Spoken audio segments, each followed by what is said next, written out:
Ahora volvemos estamos en la parte final sobre nuestra identidad y vamos a darle seguimiento a lo que comenzábamos a ver hace 8 días en relación con la plenitud del Espíritu, el tema de nuestra voluntad, la mente, las emociones, la volición. Lo que vimos hace 8 días han sido afectados por el pecado de tal manera que nadie quiere venir a Cristo. En su invitación en Mateo 11, en donde la orden divina, aprended de mí como profeta, o lo que sería maestro en el Nuevo Testamento, venid a mí como sacerdote bajo la ley mosaica, como salvador en el Nuevo Testamento, y llevad mi yugo, y esto es nuestro tema, la voluntad entregada a Cristo en el Antiguo Testamento como rey, bajo el Nuevo Testamento es la palabra Señor, ¿no? Esa triple fórmula que conocemos. Vamos a detenernos un poco más, no tan solo hoy, sino lo más seguro es por 1 o 2 domingos más, porque queremos llegar a discutir más a fondo cómo funciona nuestra voluntad en relación con la salvación. Lo vamos a volver a ver el día de hoy, y en relación con una tremenda lucha cotidiana, ¿no?, que tenemos para negarnos a nosotros mismos y seguirle a Cristo como nuestro Señor. Ahora, el texto de entrada, a este texto volveremos, es en Romanos 9. ¿Ya lo tienen? En Romanos 9. Y esta famosísima, digo famosa en los grupos evangélicos en todo el mundo, en muchísimos folletos evangelísticos, en muchas campañas evangelísticas, ese es el único texto que citan en Romanos, en su capítulo 10, ya lo tienen, y comenzamos en el versículo 8, más, ¿qué dice? ¿Qué dice la Escritura? Cercana está en tu palabra, en tu boca y en tu corazón, esta palabra, que es la palabra de fe, y es la fe salvadora, la cual predicamos. Y hay 2 puntos, que si confesares con tu boca, y la mejor traducción es a Jesús como tu Señor. Es empático, es personal, es la entrega al señorío de Cristo. Y creyeres en tu corazón que Dios le levantó de los muertos, creyendo en la suficiencia de su obra salvadora, que fue en el punto de su resurrección, se demostró la eficacia y el éxito de su sacrificio en la cruz. Ese es un tema más profundo aquí, creyendo en tu corazón que Dios le levantó de los muertos, la promesa. Por eso los grupos evangelísticos en todo el mundo, campañas y obra misionera por todos lados, están siempre citando este texto, porque viene la gran promesa de salvación. Serás salvo. Y luego hay una delineación aquí con detalles en los cuales no nos vamos a meter el día de hoy. En el versículo 10, con el corazón se cree se traduce mejor justificación,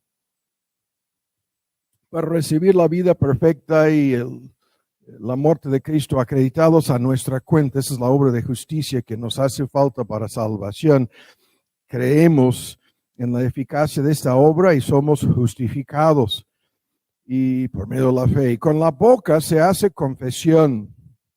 Y esto es, como veremos, más que de labios o de dientes para afuera, es la confesión pública, incluso que comienza con el bautismo en agua, de nuestra fe salvadora en Cristo. Y esta confesión es con el mismo punto para salvación, porque la Escritura dice, todo aquel que en él creyere no será, y en vez de avergonzado, la mejor palabra sería aquí decepcionado, jamás. Porque no hay diferencia de judío, de griego. Es lo mismo para el judío, lo mismo para el gentil. La palabra griego se refiere a todos los grupos étnicos en el mundo, porque el mismo que es, lo que vamos a ver en nuestro sermón de hoy, Señor de todos, dueño soberano de todos. La palabra técnica, kurios, ¿no?, del griego. Rico es para con todos los que le invocan. Y luego se repite la misma promesa. Y la promesa es una cita de la profecía de Joel. Todo aquel que invocare el nombre del Señor Ya por segunda vez lo dice, será salvo. Ahora vamos a Lucas. No pierdan de vista el texto en Romanos. Y ahora vamos al Evangelio según Lucas. Hay que apurarnos. A Lucas vamos, a su capítulo 9, por favor. Y este es el otro texto al cual vamos a llegar. ¿Listos? Nuestro tema hace 8 días en relación con la voluntad humana y cómo funciona, es que este tema es muy complicado. Vimos enfáticamente de la boca de nuestro Señor Jesús que nadie por sí mismo vendrá a Cristo. Nadie tiene la voluntad de entregarse a Cristo como Salvador, Señor y Maestro, ¿no? Tomando los términos del Nuevo Testamento. Cristo lo dijo enfáticamente en Juan 6:44, ninguno puede venir a mí a menos que sea traído. Y luego dijo lo mismo en el versículo 65, nadie vendrá a mí, ninguno puede, es la mismísima fórmula, acudir a Cristo. Y acudir a Cristo es creer verdaderamente en Cristo, a menos que le sea dado del Padre.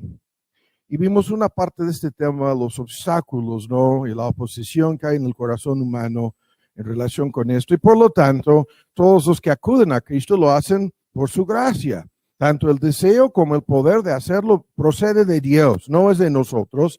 Es obra de Dios para que nadie se gloríe, ¿no? En otro texto, el argumento sobre la fe misma siendo el don de Dios. Ahora, aquí encontramos el mismo dilema, y hay que apurarnos. Aquí encontramos lo que vamos a discutir más a fondo, lo veremos terminando el día de hoy más a fondo próximamente. En 23 decía a todos, 9:23 Lucas, decía a todos la mismísima cosa que vimos hace 8 días. Si alguno quiere venir en pos de mí, o ve en la bomba, niégase a sí mismo, la autonegación, tome su cruz, hay 3 puntos aquí. Hay que negarse a sí mismo, hay que tomar, ¿qué es esto? La cruz. Y se agrega, y esto lo pudiéramos haber puesto en nuestras traducciones entre paréntesis, cotidianamente, ¿no? Diariamente, cada día. No es algo que se hace de una vez por todas, ¿no? Es algo que comienza en la conversión y continúa a lo largo de nuestra peregrinación hacia el cielo. Y el sígame, ¿no? Y el famosísimo libro de John MacArthur. ¿Qué quiere decir esta frase, no? Sígame.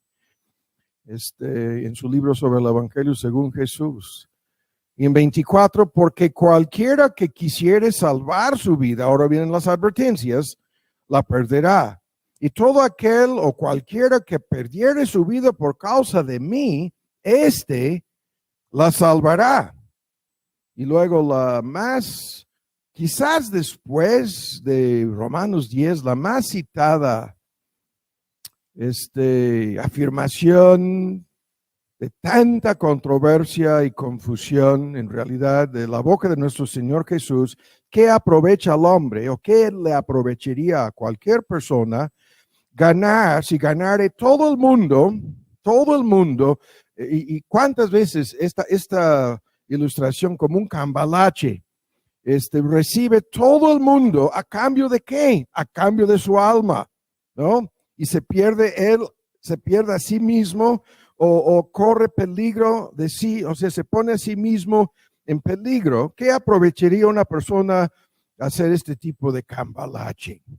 Y en 26, porque el que se avergonzare de mí, de mis palabras, eso es el tercer obstáculo, como vamos a ver, de este tal, el Hijo del Hombre se avergonzará cuando viniere en su gloria, la gloria del Padre, y con o de los santos ángeles. Muy bien.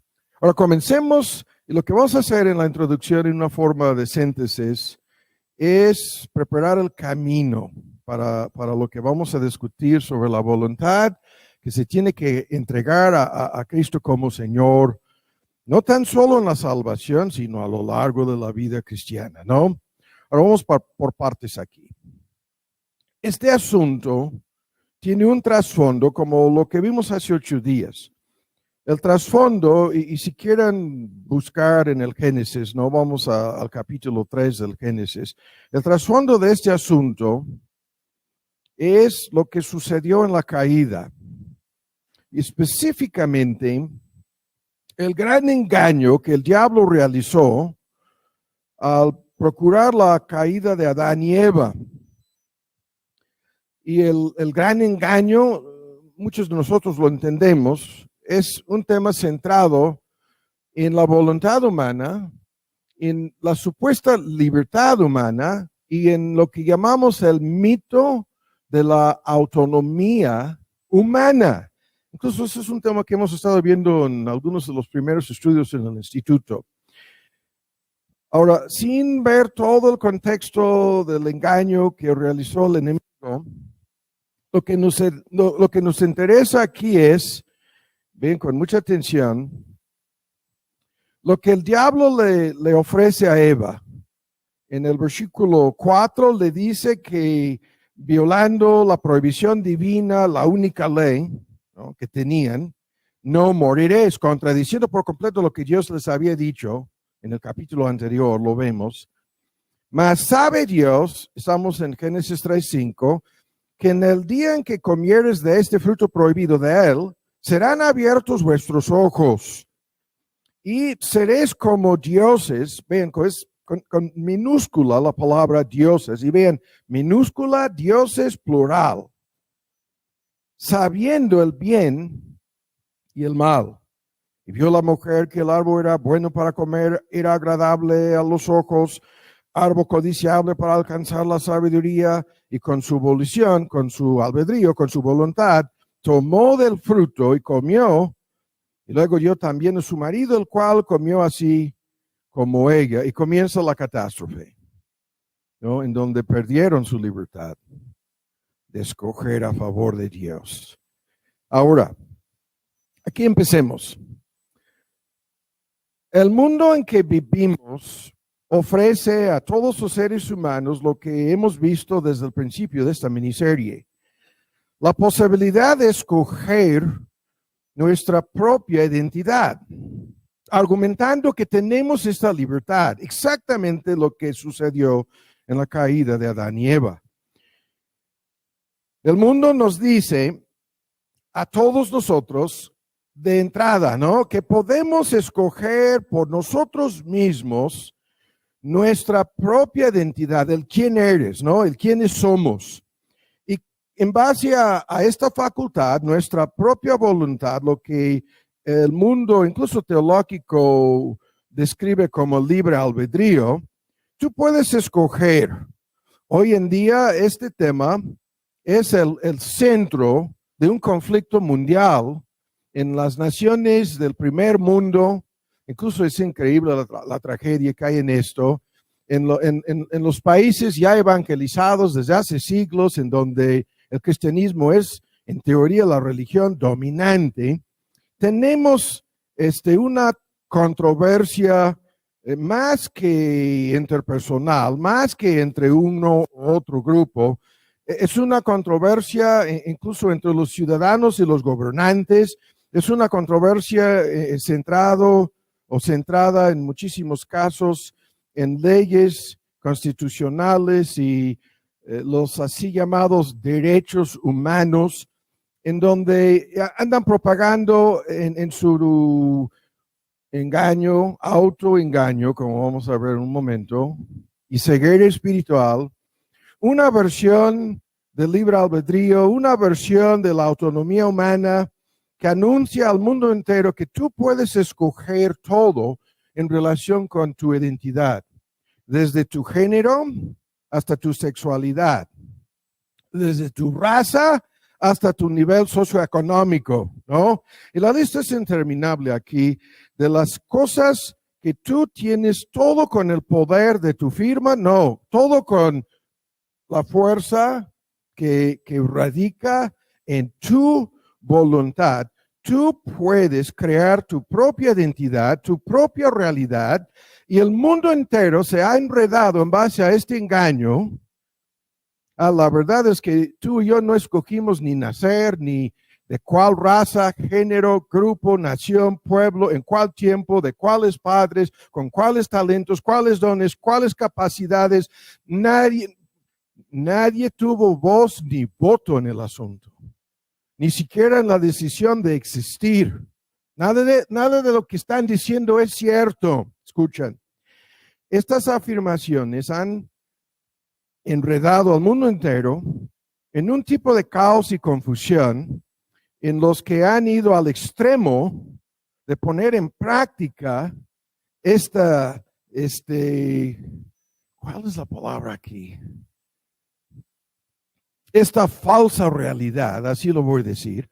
Están viviendo vidas llenas de frustración, enojo, coraje, amargura, incluso sufren de complejos, se sienten como fracasados, como víctimas. Hay en esta palabra víctima, ¿no? Que conocemos tanto, todo el asunto, porque luego, después de la decisión de Eva de tomar el fruto prohibido, se pintaron a Adán y Eva como víctimas. El diablo entró al huerto del Edén diciéndoles lo mismo, ustedes son víctimas, ¿no? Y una parte de la ideología y los argumentos en relación con esto van directamente a este asunto de la victimización. En el primer mundo, identity politics, las políticas basadas en la identidad de una persona y la victimización de todos los grupos a nivel social, racial, socioeconómico, y la lista es interminable de la lista de víctimas. Y resulta que todos somos víctimas de alguien. No hay nada nuevo en esto. El asunto comenzó en el huerto de Edén y en los países del tercer mundo, y México no es uno de esos países como antes, pero de todos modos, en un pasado, ¿no? Sí. Lavaron el cerebro de los niños en las escuelas públicas, en las universidades, diciéndoles a todos los del tercer mundo que eran víctimas de lo que hicieron los del primer mundo, ¿no? Y sin lugar a dudas, hay que tener mucho cuidado aquí porque supongo que la mayoría de ustedes siguen creyendo esto hasta el día de hoy. No voy a decir más. Es una ilustración de lo mismo, de cómo funciona este asunto. Ahora, en el tema que nos interesa aquí, escuchen bien, el diablo engañó a Eva con algo muy parecido a lo que estamos ilustrando.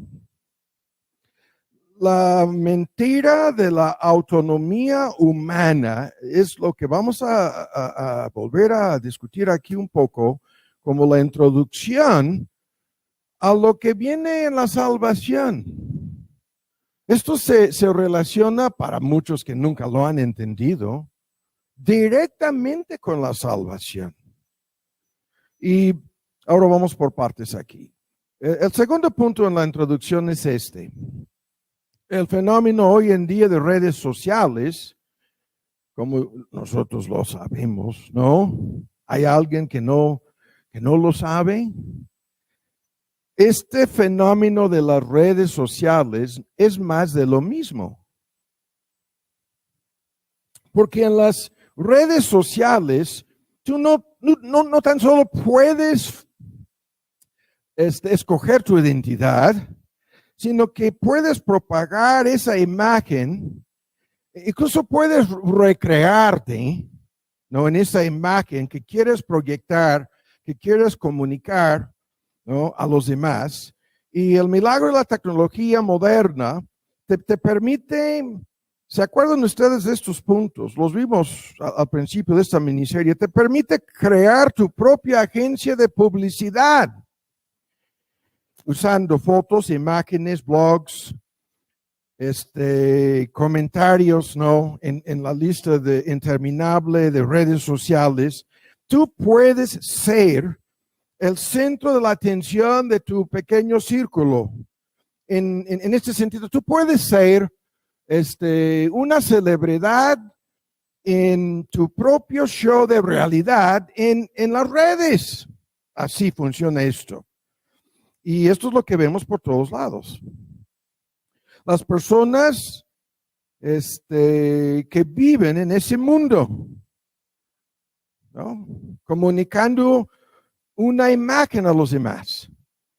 Y El tema es tan complicado, no nos vamos a detener para analizarlo nuevamente, pero el punto es tan complicado, ¿no? Porque en este show de realidad tú eres el centro de la atención de tu mundo. Y esto es el narcisismo on steroids, en inglés lo tenemos que decir. Es el narcisismo en donde la persona narcisista se está inyectando esteroides continuamente, ¿no?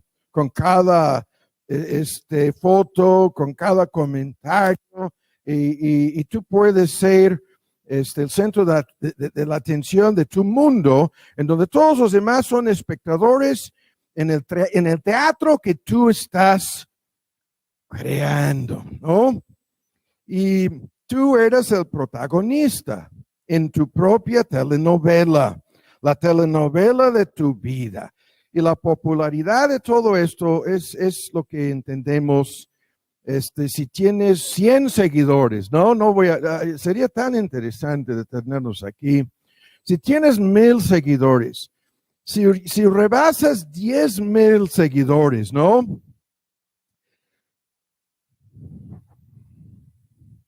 Entonces estás recibiendo la aprobación, admiración, atención de todos estos supuestos seguidores, ¿no? Y estás provocando por todos lados envidia y celos, chismes y conflictos. Y estás con que vean, yo soy la persona más feliz de mi mundo, ¿no? Y ustedes no son tan alegres, ni tan felices, y las personas se vuelven a encarnar, a reencarnarse, ¿no? En este mundo que no existe.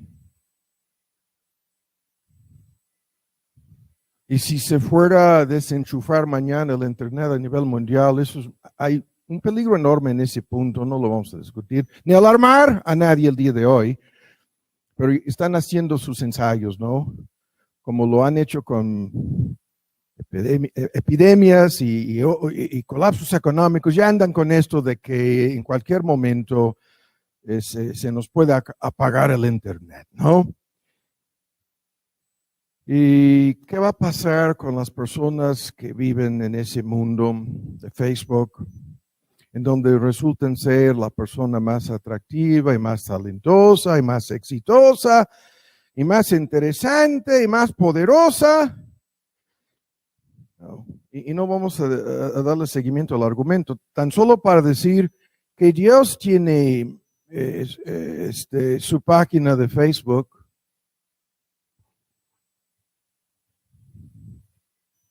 ¿Qué? No, yo no estoy diciendo que Dios está ahí. ¿Han buscado la página de Dios en Facebook? Algunos ya van a salir de aquí. Los celulares están apagados, ¿no?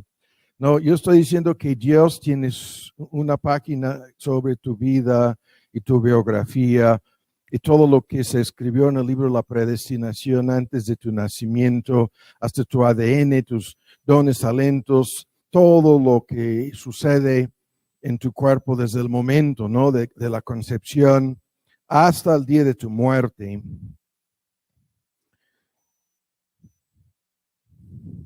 Y Dios va a leer en el día de juicio lo que está apuntado en ese libro, ¿no? Al mundo entero, sin discutirlo más. Ahora, comencemos de nuevo. Todo el argumento que estoy ilustrando aquí va en relación con el tema de la voluntad, ¿no?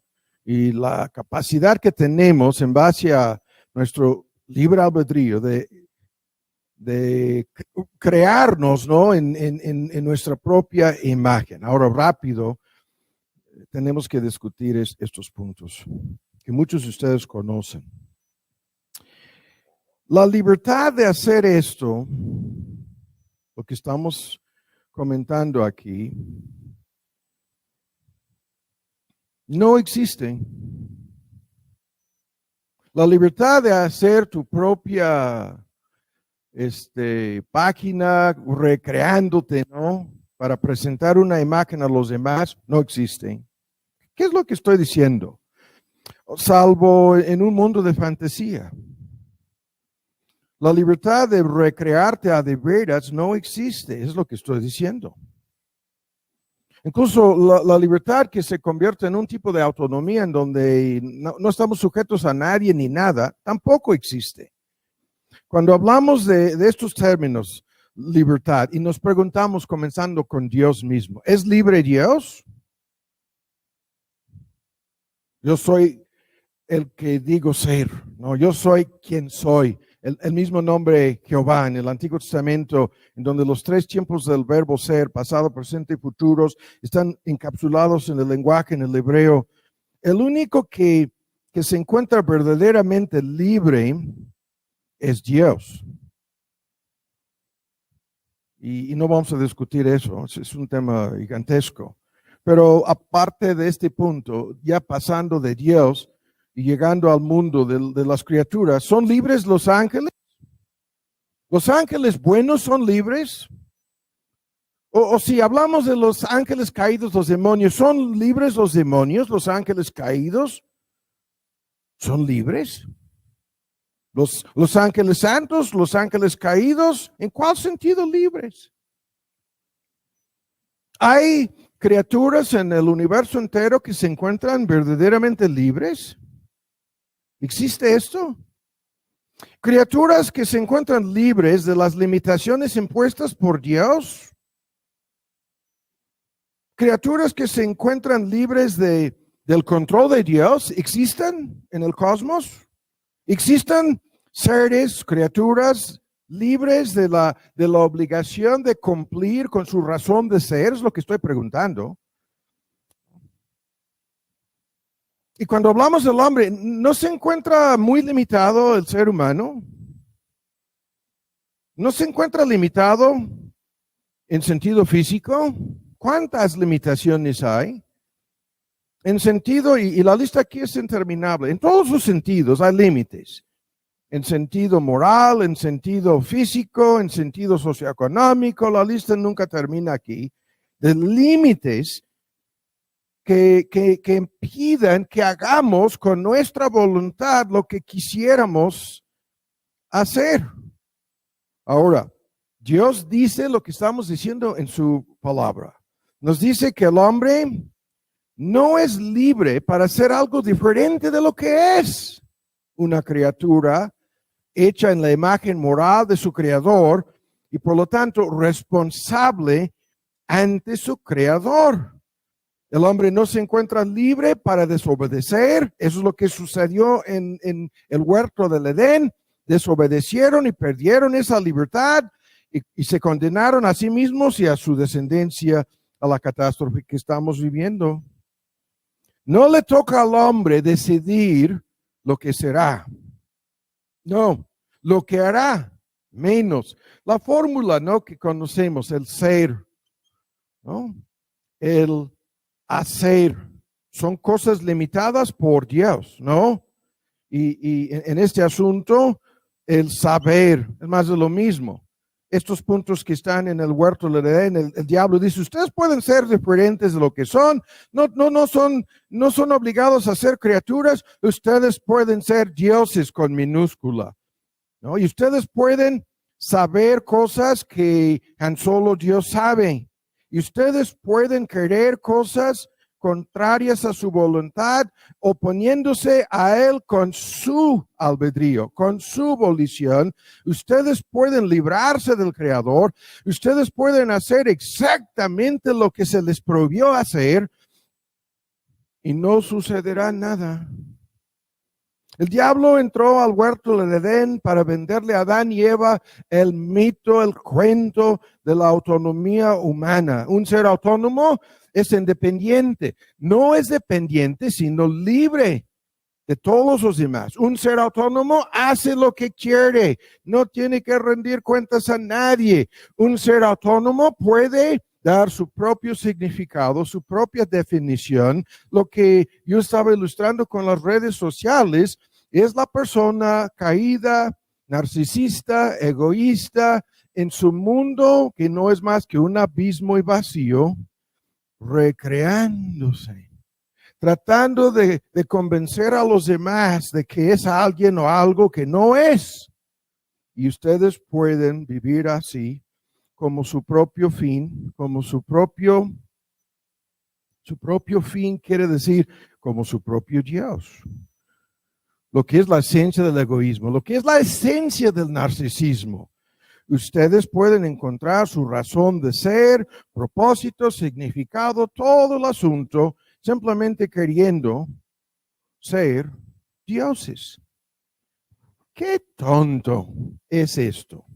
¡Cuán absurdo es el argumento una vez planteado así! Y la ilustración y el tiempo se nos está yendo, pero nos sirve la ilustración nuevamente sobre la necesidad en esto. Si nosotros fuéramos a crear, y eso es lo que está pasando en el mundo moderno, con la tecnología, alguna criatura en nuestra imagen, hay que apurarnos, pero escuchen el argumento, es de mucha ayuda la ilustración. Habría un debate sobre cuáles capacidades se le podríamos otorgar a esta computadora. Ahora la criatura se llama una computadora. Y más allá de una computadora, en el mundo tecnológico, sería a un tipo de inteligencia artificial, ¿no? Lo que se llama AI en inglés o IA en español. Inteligencia artificial. ¿Se le podríamos otorgar a esta criatura mente? No vamos a discutirlo.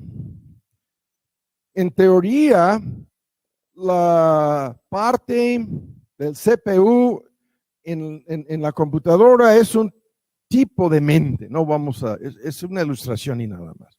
¿Se le podríamos otorgar emociones? Les pregunto, ¿no? Este robot que trabaja 24/7 fabricando coches o preparando hamburguesas, como sea, le tenemos que dar la facultad de inteligencia para cumplir con la parte que le ha sido asignada como robot. ¿Le podríamos dar emociones? Les estoy preguntando. Porque llegamos el día siguiente y no se prendió la máquina ni preparó su trabajo y resulta que está haciendo un berrinche y no quiere trabajar. Si se le fuéramos a otorgar emociones, ¿qué sucedería? Les pregunto. La criatura se va a hacer en nuestra imagen. Nosotros tenemos mente, emoción, volición. Esa es la personalidad humana, el corazón, en términos bíblicos. Ahora la bomba. ¿Se le podríamos dar volición? Estamos en problemas más graves ahora. Si le podríamos dar volición, de eso se trata todo el argumento sobre, y es un peligro mayúscula, ¿no? Estamos al borde de eso en el mundo moderno. Y los que no lo quieren entender, tan solo en las armas, ¿no? En el mundo en donde fabrican armas inteligentes, cohetes, misiles, aviones y otros aparatos que no vamos a discutir, están todos los días con este debate. Decía, a esta máquina, a este dron, a este avión, a este misil, a este cohete, ¿no? Hipersónica, que ahora si es verdad que ya están volando a 6, 7, 8 mil millas por hora, en cuestión de minutos llegan al otro lado del mundo para destruir. Si le podemos otorgar volición a esa arma o esa forma de arma, ¿no? a ese avión o a esa bomba. Hagan ustedes su lista. ¿Qué tipo de peligro hay en eso?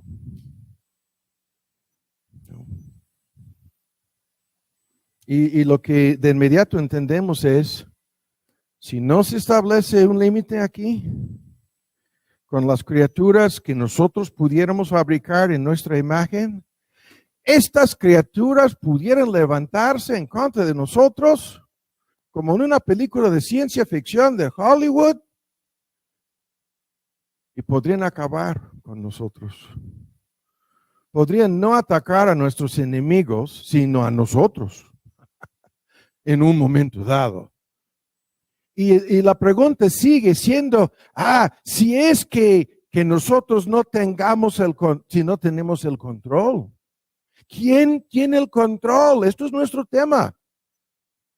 Y si se fuera a hacer algo así en donde nosotros pudiéramos o fuéramos a perder el control, y es una máquina tan sofisticada, ¿no? Como para superar nuestras capacidades en una lista de puntos, esta cosa acabaría con nosotros. ¿Sí o no? De entrada lo entendemos. Se tienen que establecer límites, ¿no? Ahora no voy a decir más. Entre paréntesis, este virus si salió de un laboratorio en donde estaban experimentando para lograr lo que se llama gain of function, para otorgarle funciones al virus, capacidades que no tiene naturalmente. En este caso, la capacidad de ser transmitido por aire y la capacidad en las vías respiratorias de penetrar a las células humanas, ¿no? Sin decir más sobre la medicina y la ciencia en esto. Si esto ya lo lograron en un laboratorio y por accidente o a propósito el virus salió del laboratorio,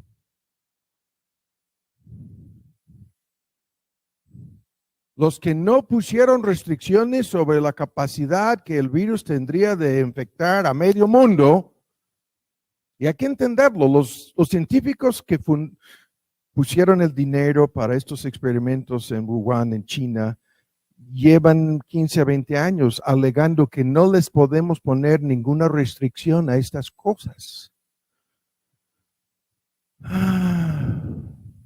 Es otra ilustración de lo mismo. ¿Qué es lo que estoy diciendo? Nosotros tendríamos que imponer restricciones y límites sobre cualquier criatura nuestra, creación nuestra. Ya no estoy diciendo criatura. El mismo debate está con los coches que se quieran dirigir a control remoto. Es igualito. ¿De veras tú puedes entregarle las llaves a la inteligencia artificial que tiene el control sobre el volante y el acelerador en ese carro y te puedes dormir mientras que el coche cumpla con su tarea de conducirte al destino?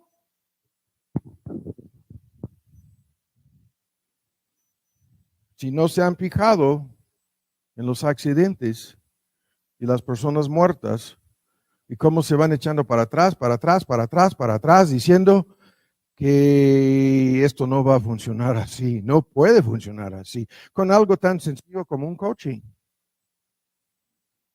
Digo tan sencillo. Entonces, esto es nuestro punto.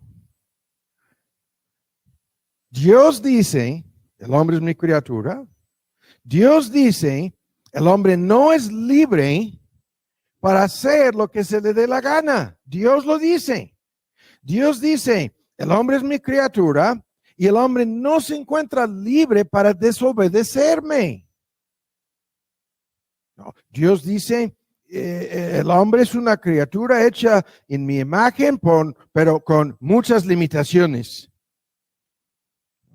Comenzando con de cuál de los frutos del huerto, del árbol, en el huerto del Edén, en donde había la prohibición, de este árbol, de este fruto, no puede comer. Y el punto, el Creador nos hizo limitando desde un principio nuestra voluntad. Entrada.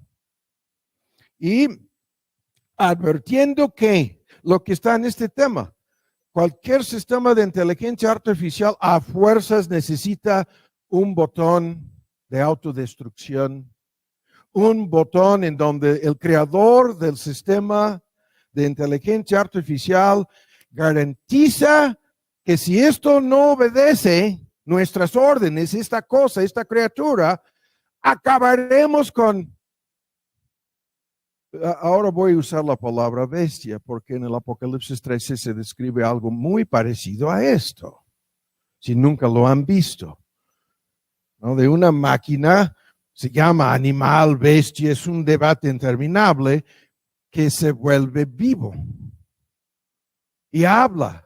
Ajá. Sí. Pero esa máquina controlada por Satanás. No voy a decir más, ¿no? Y todo el mundo obligado a obedecer. El punto aquí es, con cualquier cosa de esta índole, si el creador no tiene el control y si no puede poner fin a su propia criatura, ¿qué va a suceder? Ahora lo cambio. En el mundo en que vivimos, la libertad absoluta no existe. Aunque el diablo llegó diciéndoles a Adán y Eva que sí, presentándose como la criatura libre. Yo hago lo que quiero, mírenme, la gloria de mi ser. Yo hago lo que, con cosas contrarias, sí. Y yo sé cosas que ustedes no saben y que el creador no quería que yo supiera, pero ya como las conozco, hago lo que quiero. ¿De veras? Y como yo no estoy muerto por lo que he hecho, les aseguro de que ustedes tampoco morirán. Ustedes pueden hacer lo que yo hice. Yo soy una criatura con superinteligencia y terminé librándome de mi creador. Hagan ustedes lo mismo. En síntesis, el mito de la autonomía humana es que el hombre puede librarse, independizarse de su creador.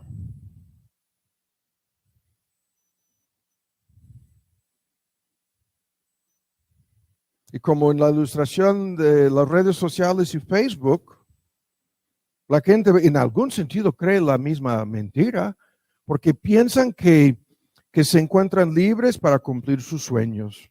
¿De veras? Que son libres para subir o bajar en su nivel socioeconómico, que pueden por la pura fuerza de su voluntad cambiar su realidad. Me niego a enfermar del virus. A mí no me va a suceder. Y hay un gran segmento de supuestos evangélicos en todo el mundo que con su doctrina falsa de lo que se llama confesión positiva, dicen tal o cual cosa tiene que suceder, porque yo, con la fuerza de mi palabra, ¿no? Y van con todo este tema, una palabra técnica del griego, rema.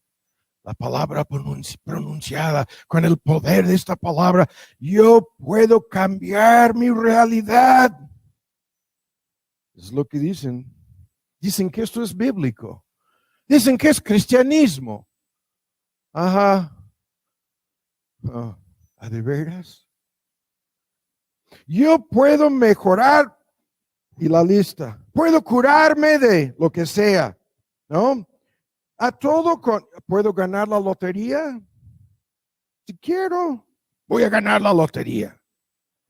Voy a cambiar mi apariencia física. Yo soy un hombre, pero me voy a embarazar y voy a procrear hijos. Por favor. Esto es mi libertad, esto es mi voluntad. Y ustedes, si no lo aceptan, si no están de acuerdo conmigo en la victimización, me están quitando mi libertad. Hasta yo puedo cambiar mi raza, mi sexo. Hasta yo puedo cambiar mi acta de nacimiento alegando que nací en otro país. o puede llegar a los Juegos Olímpicos y puede competir en contra de otras personas alegando que somos del mismo género. Ajá. Y el punto final en este cuento, en este mito, la criatura que actúa así no tiene obligación alguna a rendir cuentas al Creador, menos a los demás. No. Nadie me llamará a cuentas, nadie me va a pedir cuentas. No vendrá ninguna consecuencia negativa. Nada como consecuencias contrarias a lo que yo estaba buscando. No.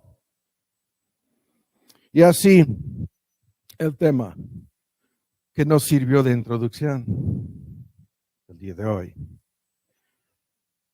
Porque el diablo les ofreció, las palabras técnicas las quiero volver a decir. Libertad ontológica, el ser, la ciencia, ¿no? De la existencia de las cosas, negando que el hombre es una criatura. No, el hombre es un Dios, aunque sea minúscula, mini Dios. Un Dios no es ninguna criatura. Así de la boca del diablo mismo. Tú puedes ser tu propio Dios. ¿No? Y la negación total de la responsabilidad, ontológicamente hablando, de ser una criatura sujeta al Creador.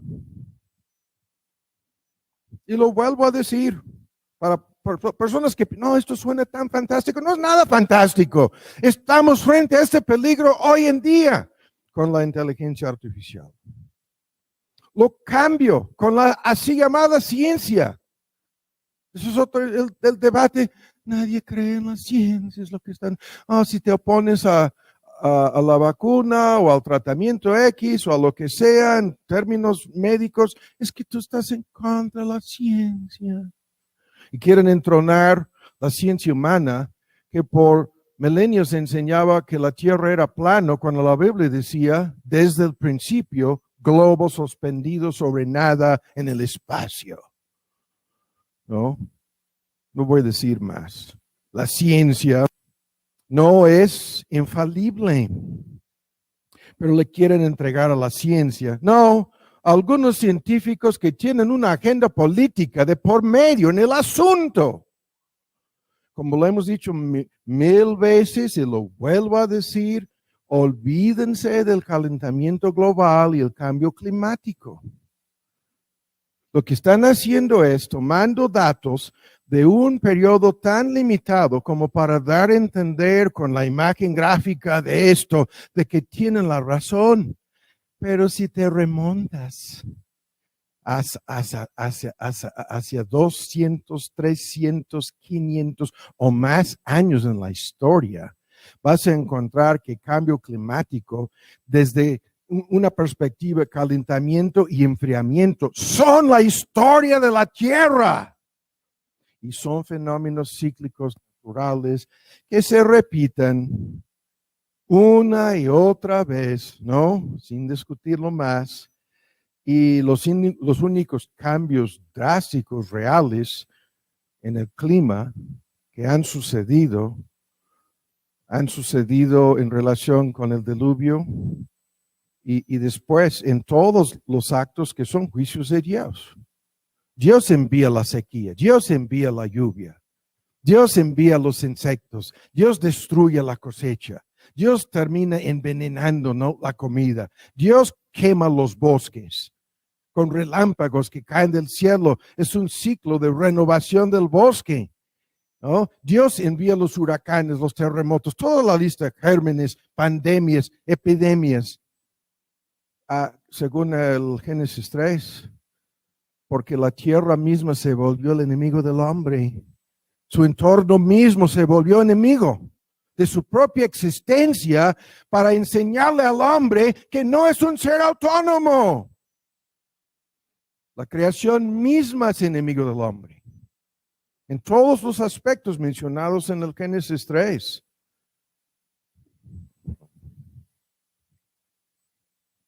Y Dios se está burlando de la ciencia humana con esta pandemia. Dios se está burlando de la medicina humana. Se está burlando Dios de los que dicen, no, nosotros podemos curar lo que sea. ¿Ah, de veras?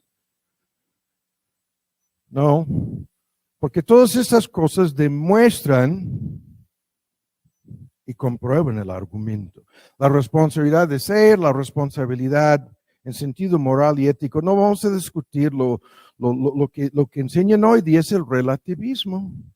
No lo vamos a discutir. Dice, no, lo que hemos de hacer o no, el bien y el mal, la ciencia de lo que es el bien y el mal. Ahora, hay tantos argumentos aquí que tengo que dejar, pero no puedo resistir la tentación. Les pregunto,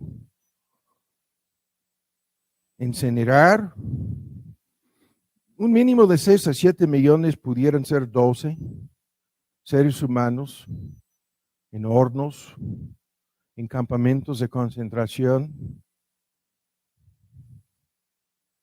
¿Está bien o está mal? No, todo esto es relativo, dicen. Lo que es el bien para ti, pues, lo que es el mal para ustedes, puede ser buenísimo para mí. Todo es relativo, ¿no? Es mi bien, es mi definición de lo que voy a hacer, en base a lo que yo pretendo saber, ¿no? Vi un artículo así, es una bomba, lo mandé a varios pastores, amigos míos, porque dio una lista de ejemplos: abusar de menores de edad, sexualmente, tenerlos ahí como esclavos sexuales, y estoy hablando no de menores de 18, estoy hablando de más pequeños aún, incluyendo bebés. Les pregunto, ayúdenme a saber si eso es mal, malísimo, perverso, abominable.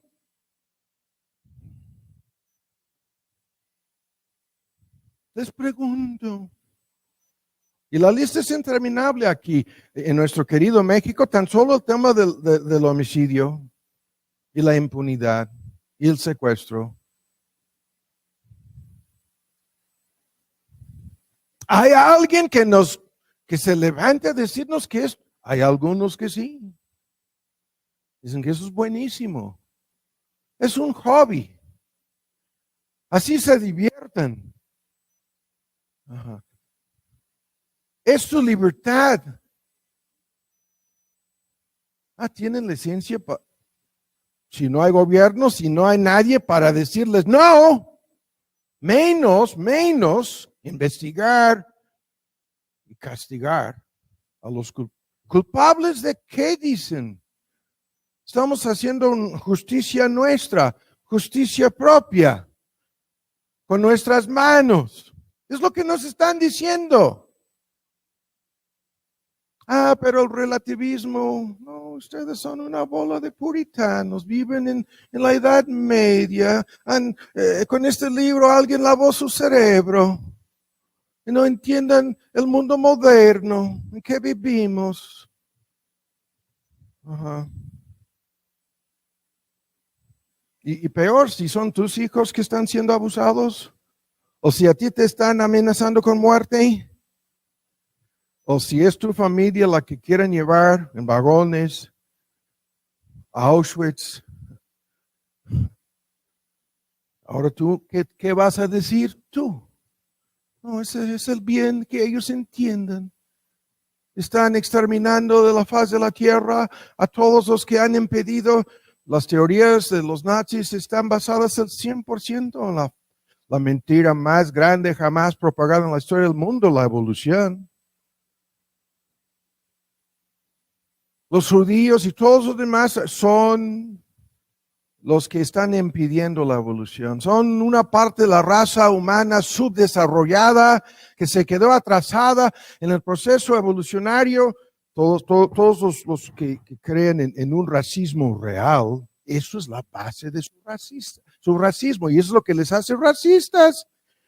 Dicen, no, es la sobrevivencia de los más fuertes, y nosotros tenemos los mejores genes, y es nuestra obligación y nuestro deber acabar con los inferiores. De otra manera, la raza humana se va a detener, estancada, y no va a seguir en el proceso de evolución. Se justificaba el holocausto en los mismos documentos, usando la frase selección natural.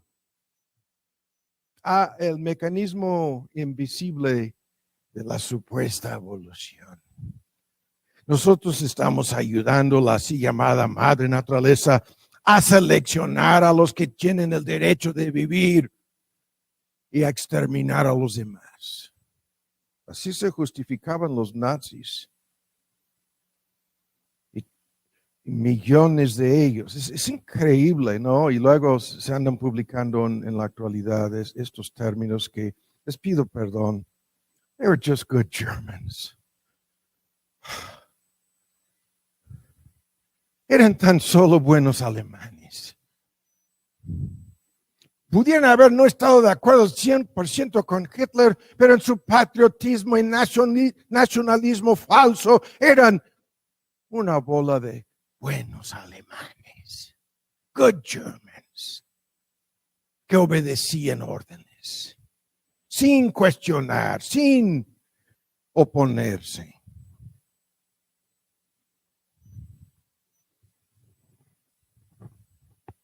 Ya lo dejo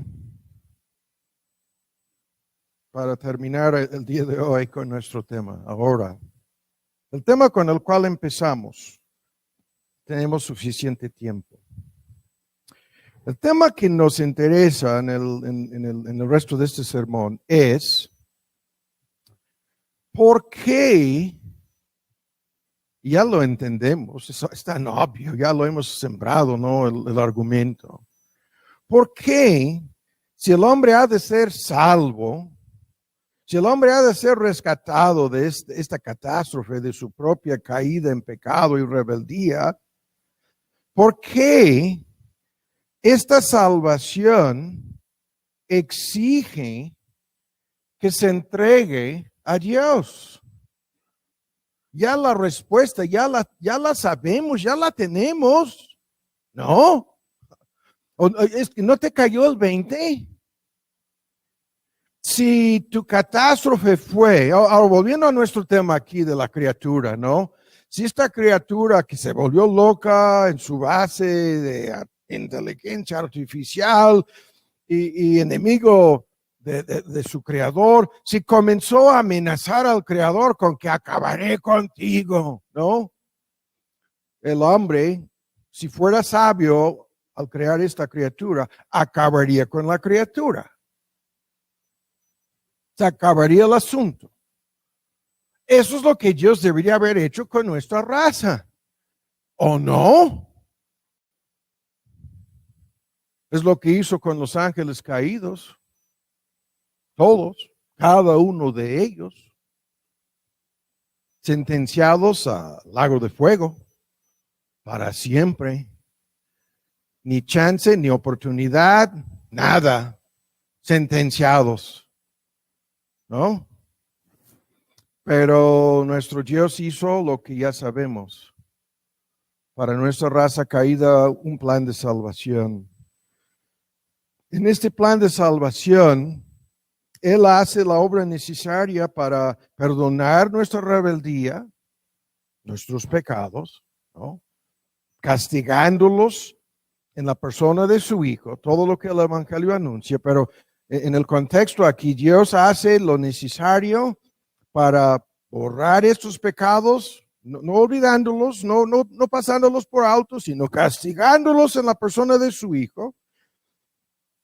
Y después ofrece la salvación a todos los que quieran acudir a su Hijo, lo que vimos hace 8 días, y resulta que nadie quiere acudir. Por sí solo, de sí mismo, nadie lo hará. ¿Qué tipo de rebeldía? Cuando él amenaza, bueno, entonces si no vienen a mi hijo, a ustedes les voy a hacer lo que hago con los ángeles caídos. Yo les voy a enviar a un campamento de concentración en donde van a desear el exterminio, en donde van a desear el no existir, ¿no? Pero van a ser castigados como ejemplos de mi ira, ¿no?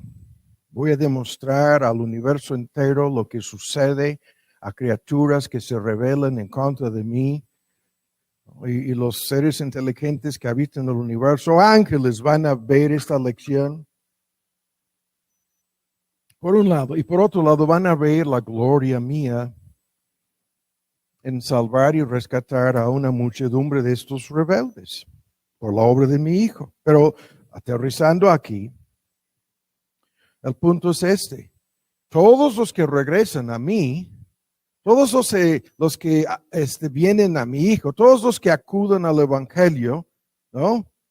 Todos vienen con la intención de aprender de mí como profeta maestro, confiar el 100% en la obra salvadora que realizó mi Hijo, y vienen con la plena intención de entregarse a mí, de doblegarse, ¿no? De entregarse al Rey, al Señor. De ahí viene la palabra griega que es curioso en el griego, ¿no? Que 747 veces se usa en el Nuevo Testamento para hablar de Cristo, de Jesucristo. Es el Señor Jesucristo. 747 veces el Nuevo Testamento habla así. Y en el contexto de nuestro argumento ya entendemos el por qué. ¿Por qué? Porque si Dios te va a rescatar, criatura caída, de nada serviría perdonarte y no doblegar a esta misma criatura. Es decir, no lograr que esta criatura haga lo que Adán y Eva no hicieron. ¿Cómo podría ser eso salvación? No sería ninguna salvación. ¿No? Eso sería como, no voy a decirlo, eso sería como peor que impunidad. Eso sería como que vamos a perdonar a estos secuestradores, asesinos, sicarios, hagan su lista. ¿Cuáles? Los peores de los peores. Les vamos a otorgar un perdón presidencial, así lo voy a decir.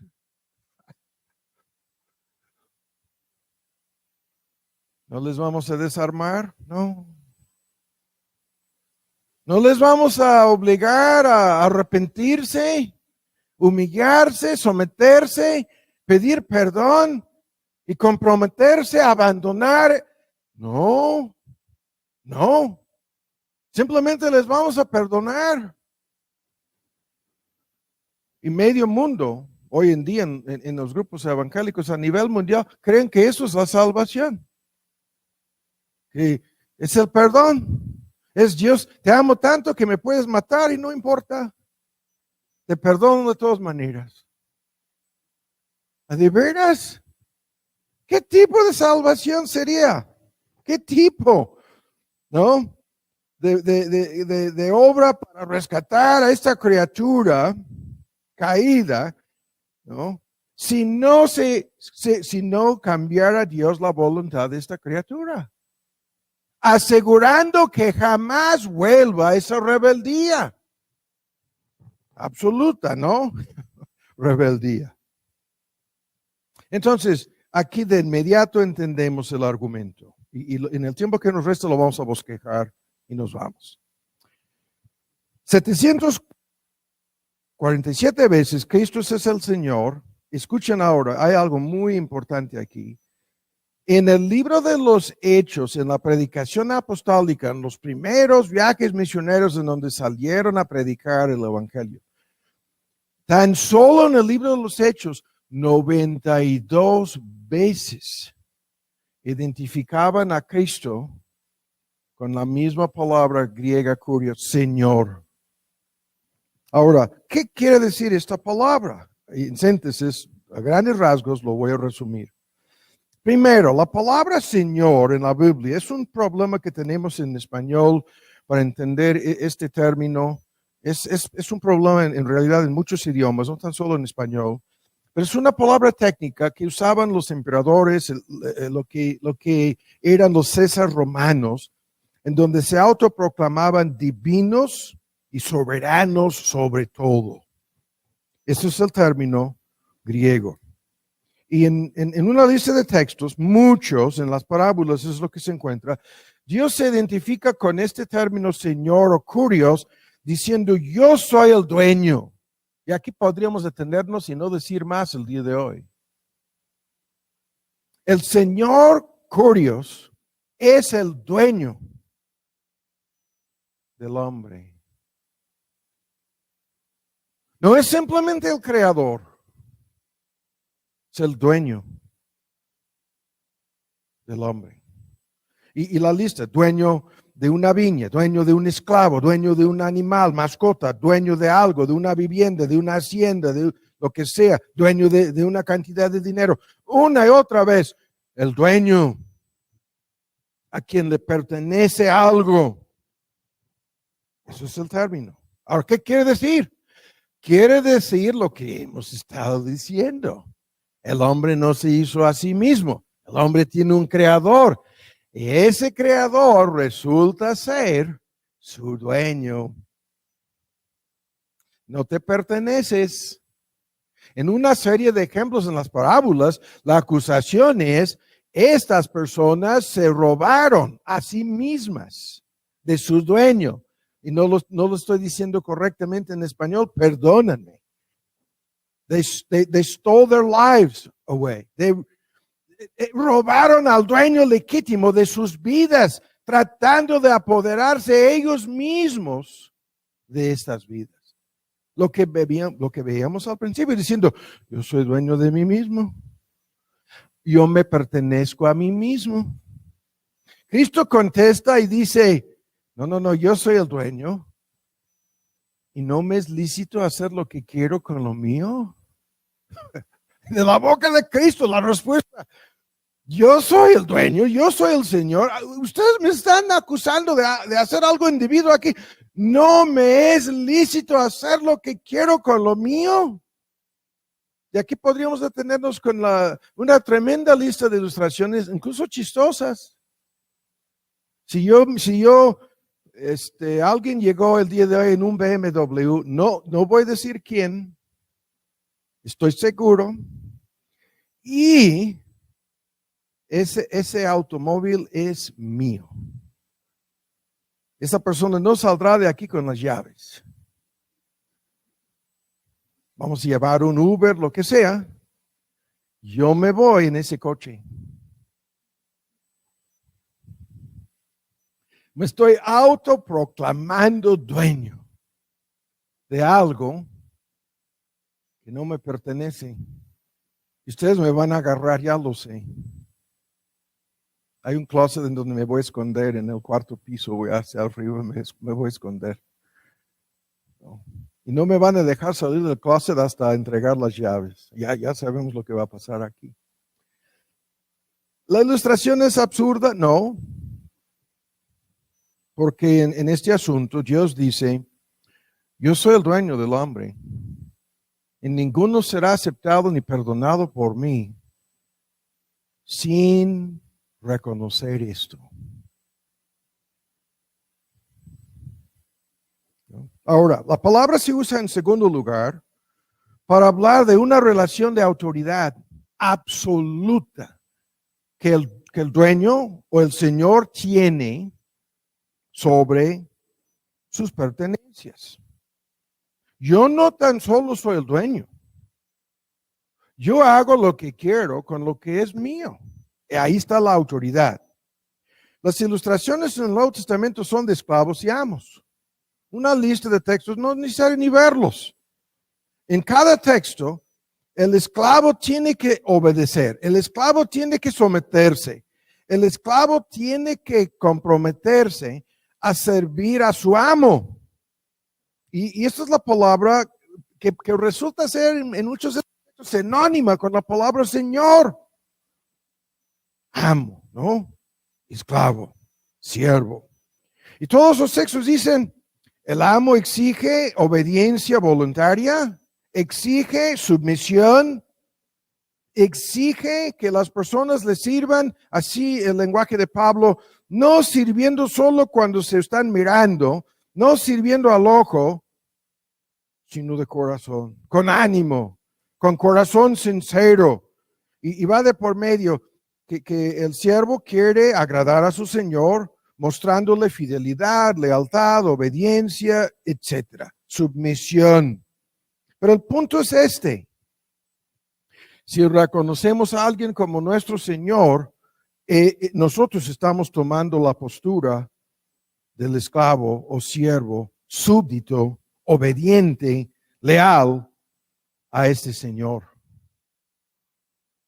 El argumento es fuertísimo en cuanto a lo que esta palabra significa. Ahora, en tercer lugar, hay otros textos en donde la palabra aparece en la forma de un verbo. En Romanos 6 el argumento es enseñorearse.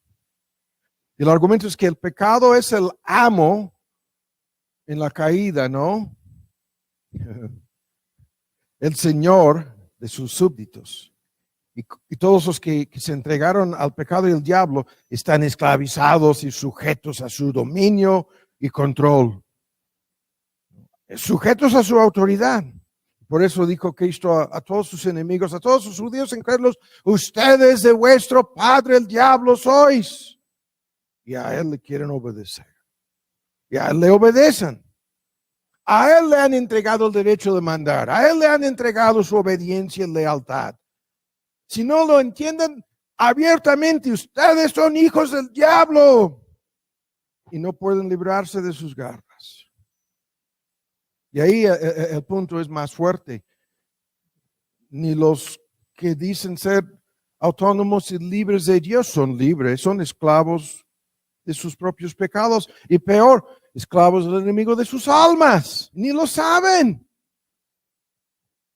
Es increíble ver en el mundo moderno de música pop, más en el primer mundo, con señas, y no voy a aquí desde el púlpito a hacer lo que hacen. Usan con sus manos, es muy parecido al asunto con los masones, usan con sus ojos, usan con tocar partes de su cuerpo, símbolos de submisión a Satanás mismo. Y algunos en el transcurso de la pandemia, el último año y medio, han salido con videos musicales en donde están no tan solo adorando abiertamente al diablo en esos videos, sino que están fingiendo actos de sacrificio humano y todo tipo de perversión sexual, como si estuviéramos viviendo aquí en los tiempos de los pueblos indígenas, en donde practicaban el sacrificio humano y canibalismo y todo tipo de perversiones sexuales como actos que demostraban su lealtad a su Dios. Y la gente necia riéndose, y qué tan popular y qué tan padre es esto. Oh yeah. Oh yeah.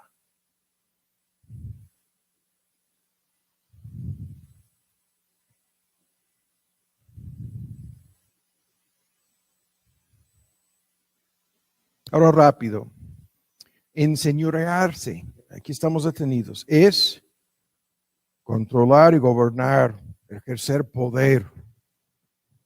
Y es la palabra curios en la forma de un verbo.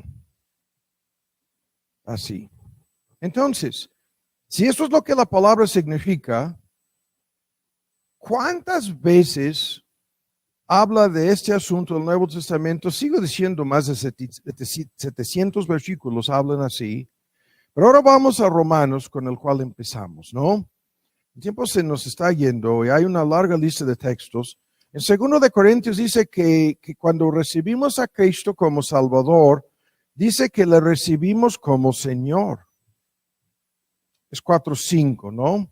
A lo largo de los hechos, eso es lo que predicaban. Este que es el Mesías, el ungido, el Cristo, el que trae el nombre humano de Jesús, es el Señor. Así una y otra vez, ¿no? El argumento en Filipenses 2, este hombre, Cristo Jesús, fue entronado en el cielo como Señor de todos. Una y otra vez los textos para volver al texto con el cual empezamos. Leyendo en Romanos 10. ¿Ya lo tienen? Ahora vean esto. Romanos 10. Lo que los grupos que se dedican a usar este texto en forma evangelística, y esto es lícito, no estamos diciendo que no, pero lo que la mayoría de ellos no quieren entender es lo que el mismo texto dice. Esto no lo quieren entender y no lo entienden increíblemente. Porque vamos a volver al texto. La palabra de fe, fe salvadora, el versículo 8. Que si en el versículo 9, confesares con tu boca que, lo que estamos señalando, que este Jesús es tu Señor. ¿No? Si le confiesas como tu Señor, esa es la mejor traducción, creyendo en la eficacia de su obra salvadora, el Dios que te hizo, el Dios que permitió la caída de tu raza, el Dios que permitió que tú nacieras bajo todo este paquete de la naturaleza caída, rebelde, pecaminosa y todas sus consecuencias, este Dios está dispuesto a salvarte. Más que dispuesto a salvarte, te salvará. Serás salvo de la perdición, salvo de la condenación, salvo de la culpa de tus pecados, salvo, ¿no?, de las consecuencias eternas de tu pecado. La salvación aquí se aplica a todos los aspectos de esta salvación, pero en principio es salvo de la perdición misma en que te encuentras. Esto es lo que el texto dice. Ahora escuchen. Hoy en día esto es una controversia, lo sigo diciendo, entre muchísimos grupos evangélicos a nivel mundial. Porque lo que dicen es que confesar a Cristo como Señor quiere decir simplemente reconocer su divinidad, reconocer que Cristo es Dios, lo que cantábamos, ¿no?, al principio del culto en varios himnos. Lo que dicen es que esto es todo lo que el asunto significa, no importa, no es mi cerebro. Creo que es la lista de himnos, no creo que sea de gran importancia. Luego si veo que es mi cerebro, te lo voy a pedir. Gracias, a lo mejor. No, son los himnos, qué bueno, no, es que traigo mi cerebro aquí, como estoy hablando en un idioma raro para mí, traigo aquí mi cerebro para no cometer tantos errores. Pero escuchen. Nos dicen que todo lo que esto significa es reconocer la Trinidad o la divinidad de Cristo y punto.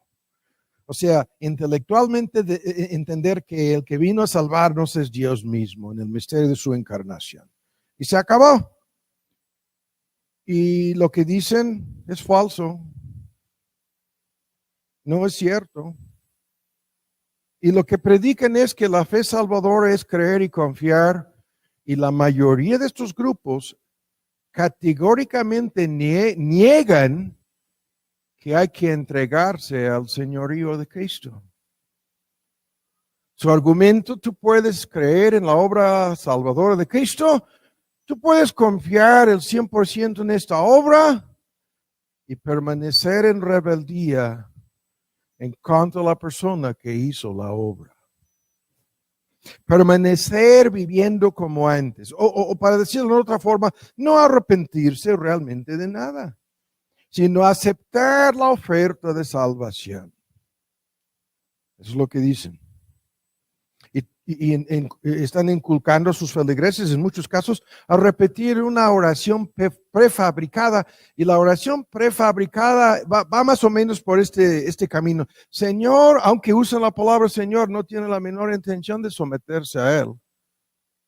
Entonces muchas veces ni dicen Señor, dicen Jesús, ¿no? Te pido que me perdones, ¿no?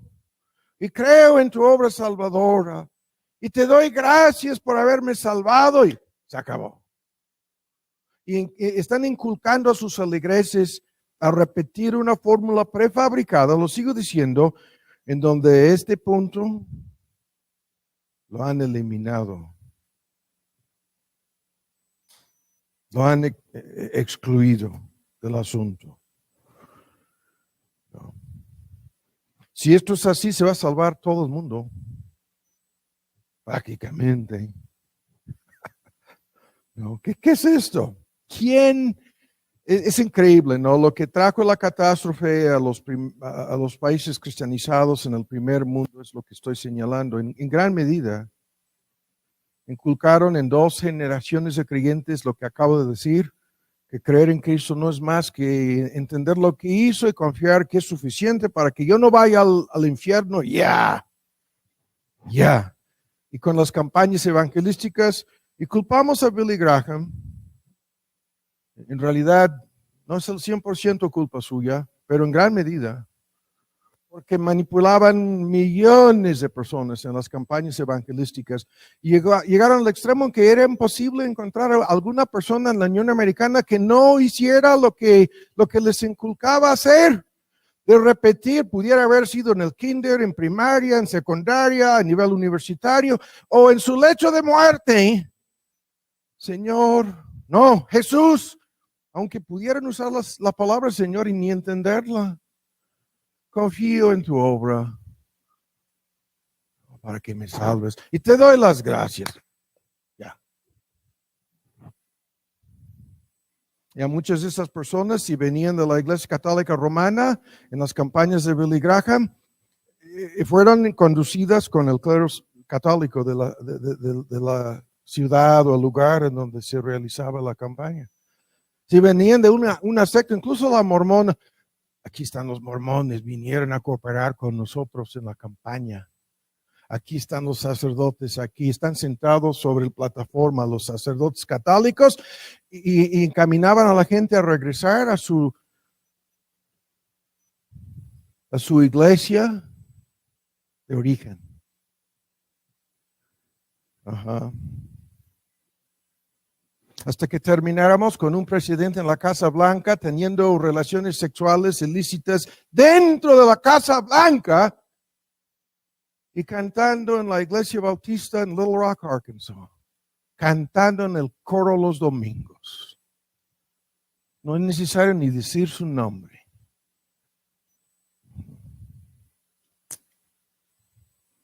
Y bien, aplaudido, ¿no? Porque apoya el 100% a Billy Graham y las campañas evangelísticas. Uh-huh. Hasta ese grado de confusión, engaño, hipocresía y mentiras en el cristianismo en el primer mundo. Hasta que se levantó toda una generación de jóvenes viendo esta hipocresía en sus padres y decían, este cristianismo no sirve para nada, salvo para fabricar más hipocresía. Y como no quiero ser hipócrita, no creo ni una palabra de lo que dicen creer mis padres. Y se perdió en los 60s toda la generación apóstata rebelde, comenzando en los 50s y se concluye a mitad de los 60s, una apostasía masiva a lo largo y ancho de la Unión Americana. Dicha apostasía pasó antes en el Reino Unido y en el continente de Europa durante la Segunda Guerra Mundial, no voy a decir más, pero en base a esto sucedió lo que estoy comentando.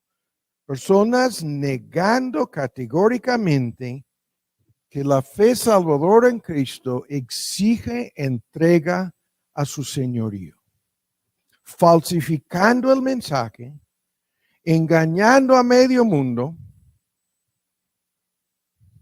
¿sí?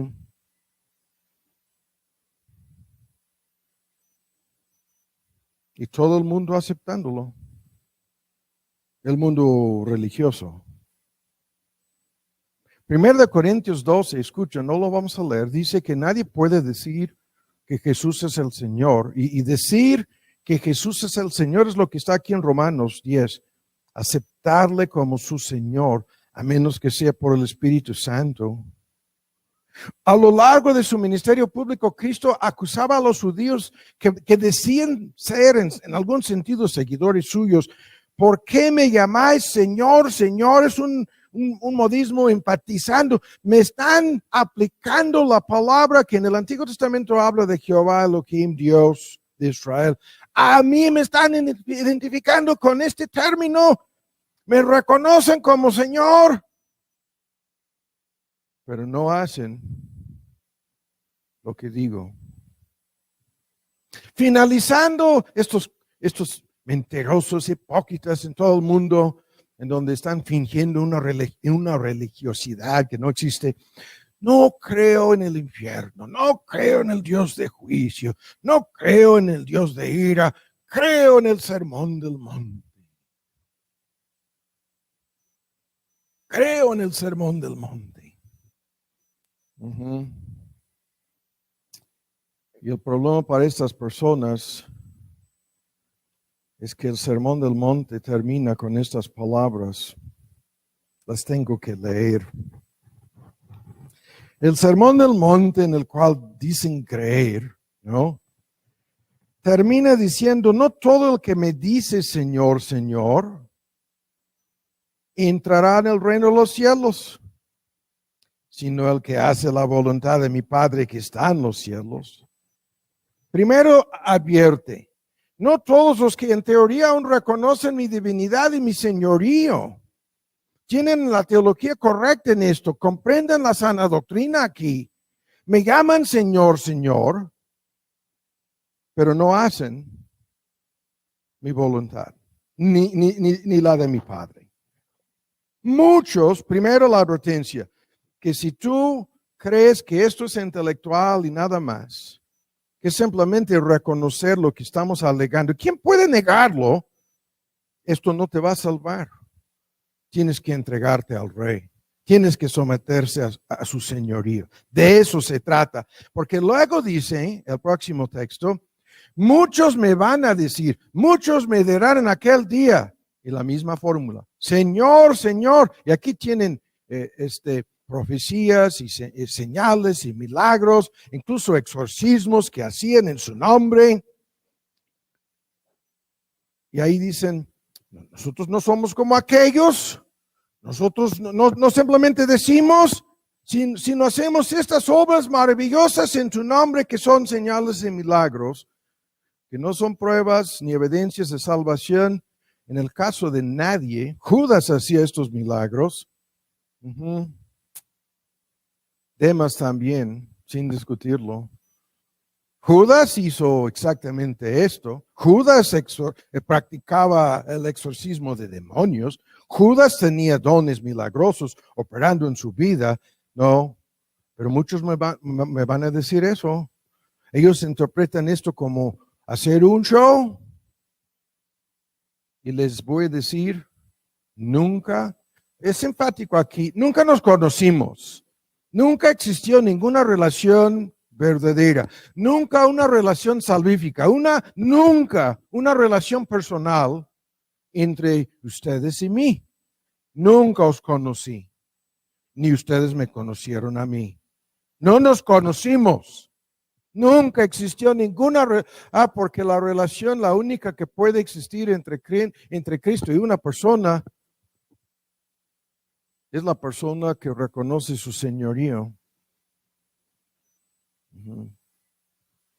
Y esto es más que con palabras.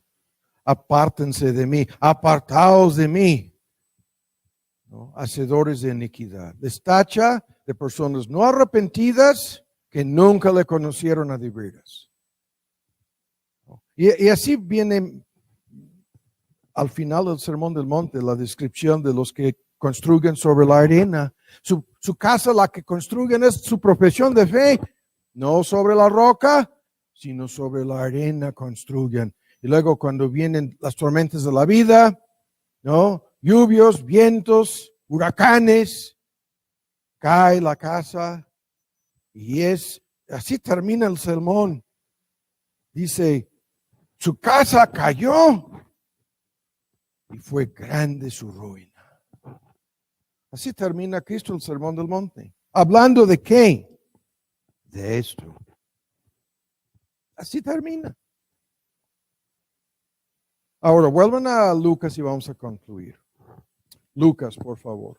El otro texto con el cual comenzamos es para terminar ya.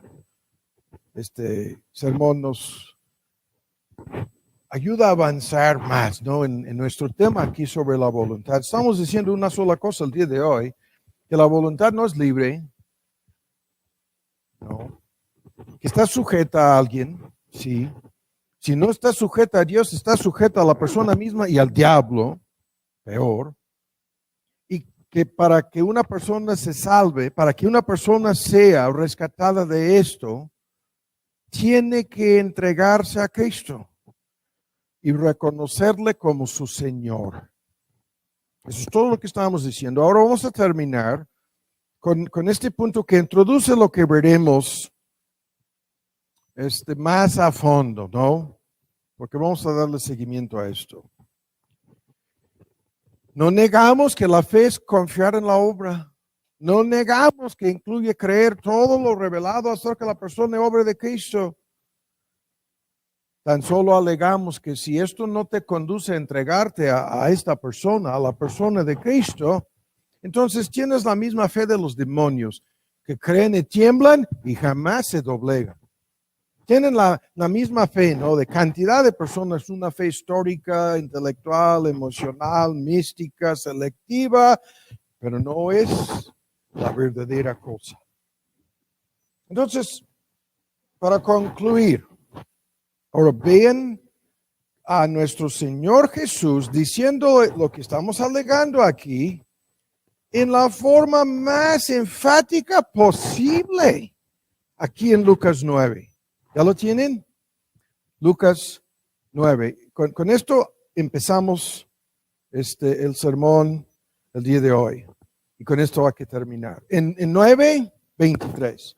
Decía a todos, si alguno quiere venir en pos de mí, ¿qué es esto? No vamos a perder nuestro tiempo aquí con debates. Muchos de los mismos grupos dicen, no, hermano, no lo entiendes. Esto es el discipulado, es lo que dicen. Y su argumento es, tan solo tienen que repetir la oración prefabricada y ya van al cielo. Es opcional, es secundario, es otra cosa. Si quieren ser sus discípulos, dicen, no, esto es el discipulado. Ese es su argumento. El problema es que en el Nuevo Testamento la palabra discípulo y la palabra creyente son sinónimas. Primero, son sinónimas. Cantidad no vamos a ver, ni es necesario. Pero les doy la cita. 269 veces el Nuevo Testamento se refiere a los creyentes. 269 veces. Usando la palabra discípulo. La comisión misma dice, haced discípulos. El señorío de Cristo nos convierte en sus discípulos, que quiere decir seguidores, que aprendan, sí, del profeta, maestro divino, que confíen en toda su obra y le siguen. ¿Qué quiere decir el sígueme? El sígueme es el discipulado. Y es el señorío de Cristo que se lleva a cabo a lo largo de la vida. Estamos siguiéndole como nuestro Señor. Y Él nos va convirtiendo en nuestra serie sobre nuestra identidad nos va convirtiendo en la persona que fuimos destinados a ser. No en forma perfecta, pero en principio nos va transformando. Y con esto concluyo entonces. Los que dicen, hermano, dice, es tan solo para los que quieren venir en pos de mí, como si esto no fuera creer en Él, como si esto no significara salvarse. Están totalmente errados, pero hasta este extremo llegan, jugando para su propia perdición y engañando a todos sus feligreses con ese engaño. Si alguno quiere venir en pos de mí, punto número 1, hay que negarse a sí mismo. ¿Qué es esto? Esto es lo anterior. Negarse a sí mismo como dueño de sí mismo. Negarse a sí mismo como señor de sí mismo. Negarse a sí mismo como Dios minúscula de sí mismo. Negarse a sí mismo como la persona que controla su vida. Es imposible entregarse al señorío de Cristo sin negarse a sí mismo. Negar el yo, el ego. A estos temas vamos a volver, ¿no? Y en la caída, la raíz del pecado en el hombre, comenzábamos viéndolo. Yo soy capitán de mí mismo, de mi destino. Voy a hacer, voy a saber interpretar el mundo a mi gusto. Y voy a hacer lo que quiero con mi vida. Me declaro independiente de mi Creador. No. Si esto lo haces, lo vamos a ver aquí en un momento, tan solo garantizas tu perdición eterna. El Creador, hay un botón que va más allá de tu muerte. No es el exterminio, es algo peor lo que te va a hacer. Pero si tú quieres volverte a Él, tienes que negarte a ti mismo como dueño de ti mismo. Primero. Ahora, segundo, rápido, y el tiempo se nos fue, a estos temas volveremos. Segundo, hay que tomar, ¿qué es esto? La cruz. Negarse a sí mismo, 23, primero. Segundo, tomar la cruz. Que tome su cruz. El tema aquí es gigantesco, pero no es algo diferente. ¿Por qué no es algo diferente? Porque la cruz es el símbolo de lo anterior. La cruz es el símbolo de martirio. La cruz es el símbolo de sacrificio. La cruz es el símbolo de todo lo que te va a costar. Todo lo que vas a tener que pagar. La salvación es por gracia. Sí. Pero si tú vas a seguir a Cristo, te va a costar el control de tu propia vida y puede costarte tu vida misma. Porque la cruz aquí es el símbolo de la vida cristiana. Y cantidad de textos hablan de esto. En síntesis, es la idea de que estoy crucificado, dice Pablo, es un símbolo al mundo. Estoy crucificado a los afectos y deseos de mi naturaleza pecaminosa. Estoy crucificado en cuanto al control que yo tenía sobre mi propia vida. Es un símbolo de muerte. Es un símbolo de arrepentimiento. Es el no a mi ego, no a mis metas, no a mis planes, no a mis propósitos, no al señorío que yo pretendía tener sobre mi propia vida. Ahora le digo no a todo esto. No a la vieja identidad en Adán. Es la serie que estamos viendo. Y eso es el lado negativo. El lado positivo, sígame. Y es diario, cotidianamente, cada día lo señalábamos, la última frase, sígame. ¿Qué es esto? El discipulado. ¿Qué es esto? El señorío en la práctica.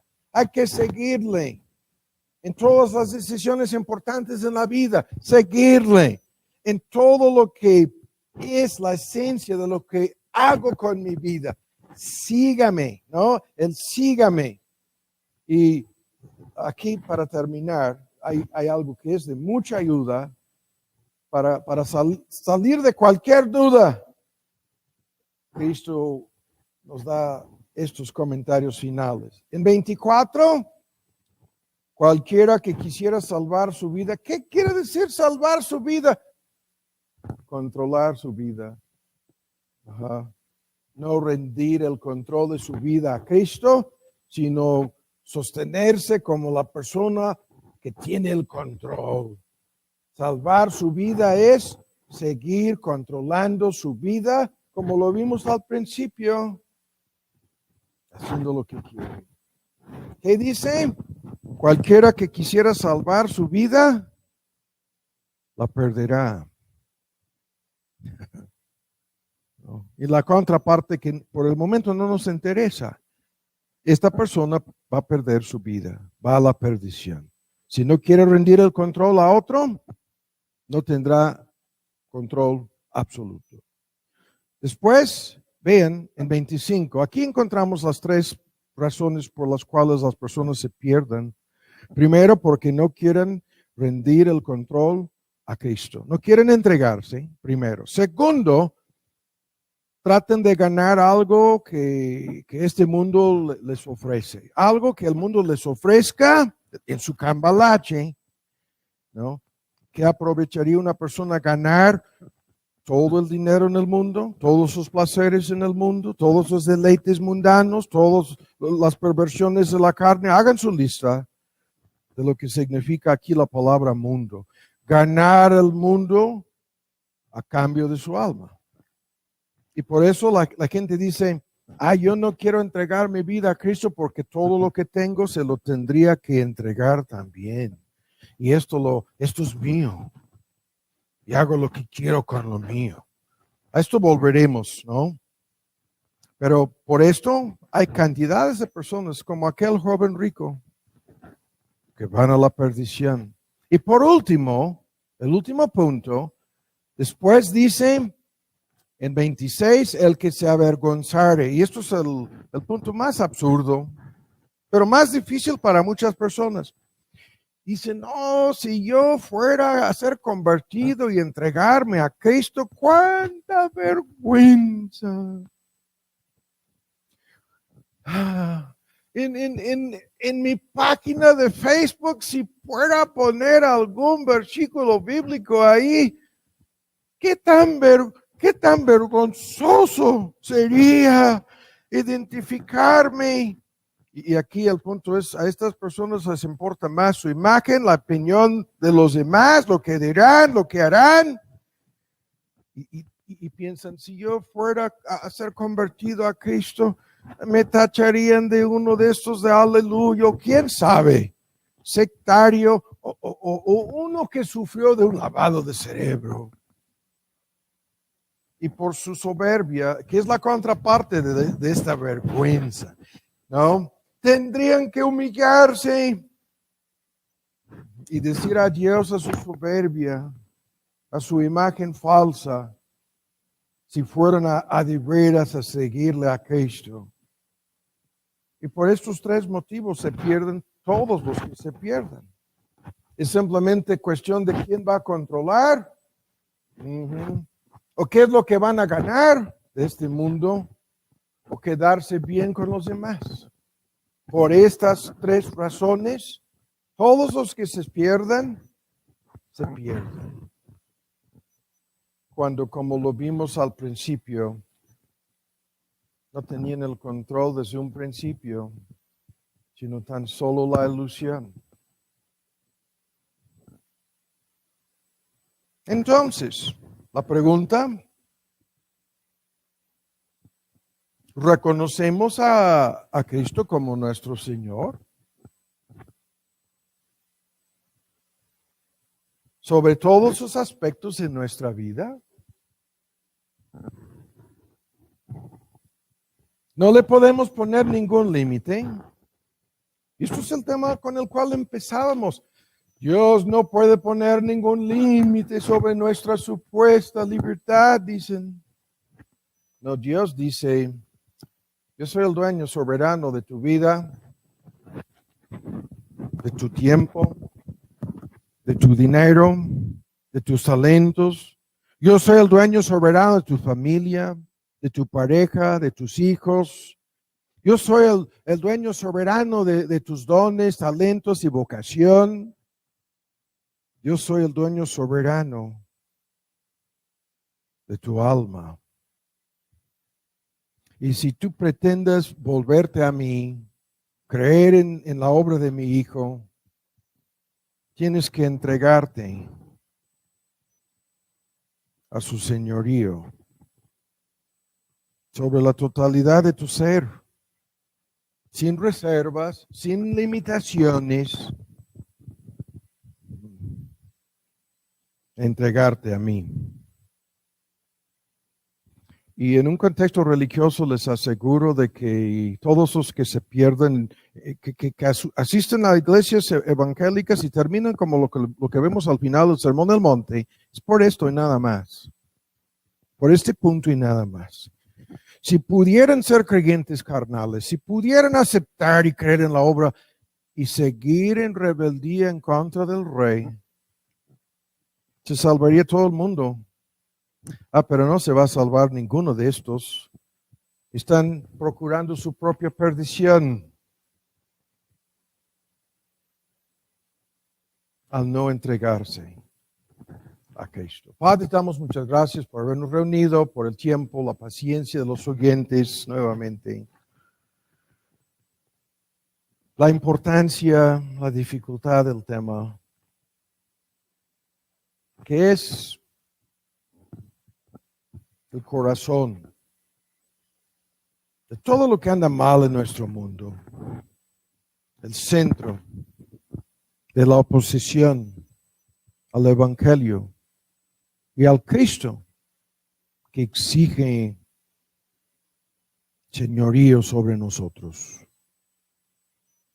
Sabemos de tu palabra que el día vendrá cuando se va a doblegar toda rodilla y va a confesar toda lengua que Cristo es el Señor.